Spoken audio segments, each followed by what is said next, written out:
Welcome back to the show with Anne and Michael. Delighted to say we're now joined by the author and hypnotist Paul McKenna. Lovely to see you. Lovely to see you, Jeremy. As always. Thank you. So here's the new book that Paul has out, which is called Success for Life, The Secret to Achieving Your True Potential.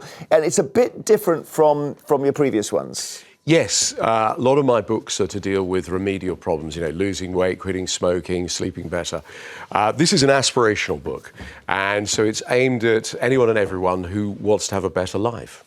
And meaning that you sort of think, I am a successful person and I will do successful things today, instead of what most of us do, which is not another day of rubbish and failure. Yeah, I mean, I've spent the last 30, 40 years being fortunate enough to work with super achievers from the arts, sports, business. And I noticed that they have certain ways of thinking and acting. Success and happiness are not accidents that sort of randomly happen to some people and not others.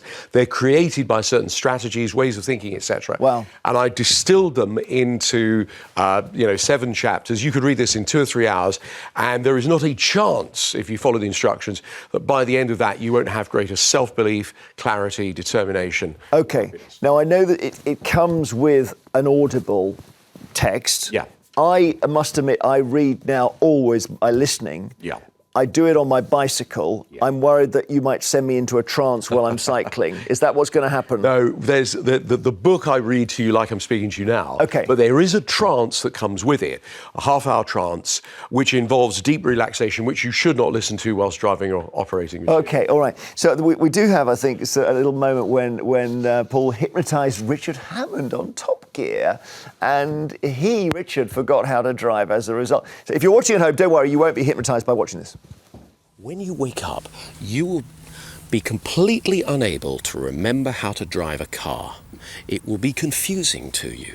You'll remember how to get into it, but you won't be able to remember how to drive it. Eyes open, wide awake. So, this is a neat looking car, isn't it? It is, it's very hard. Can I come for a ride with you in it? Yep, no problem.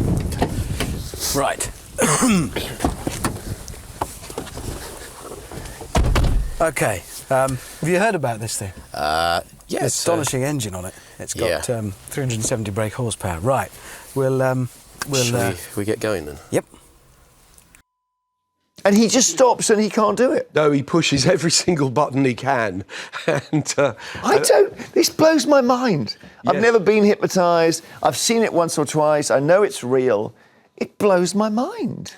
yeah, he said afterwards that there was a coffee or tea machine at the BBC that he couldn't figure out how to work, and suddenly it appeared the same to him, and he had the same confusion.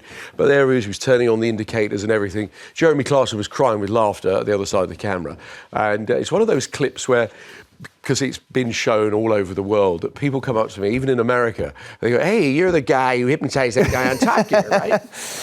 You're going on tour in March. I am. What I do is I do a 90-minute coaching event, right? So basically the idea is that by the end of the evening, you're on top of the world. And I'll be touring all the major cities: London, Birmingham, Manchester, Liverpool, Edinburgh, Bath, Bristol, I think it's Frome, lots of different places. Frome, oh my goodness, that sounds, Frome Town Hall, brilliant.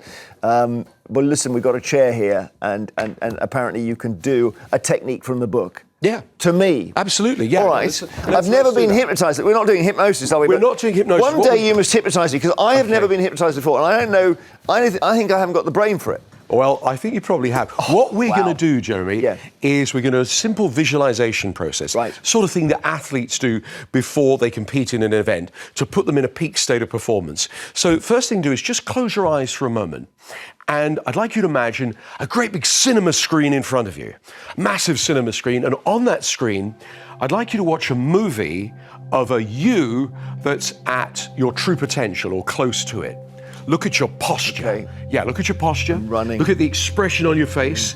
Yeah, that's right. Look at the light behind your eyes. Look at the way you connect with people. Look at the way you exude this confidence and optimism. And now I'd like you to go over and float into that you. Step into that you and copy the posture of that you. That's it, at your peak state of performance. That's right.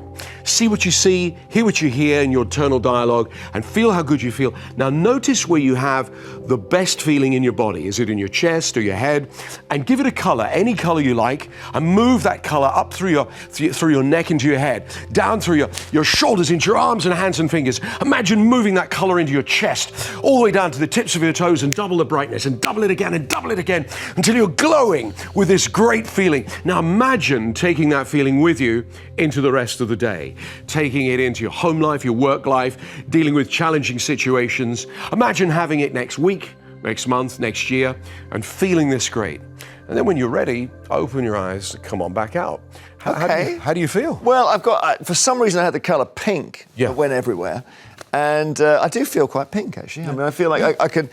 you've got a very commanding voice, because I was not even conscious we were on TV for a while. I was just watching this movie. Yes. But strangely, when I visualised a successful me, I visualised something athletic. Yes. But I'm not in an athletic industry. No. So I didn't see myself on TV or presenting.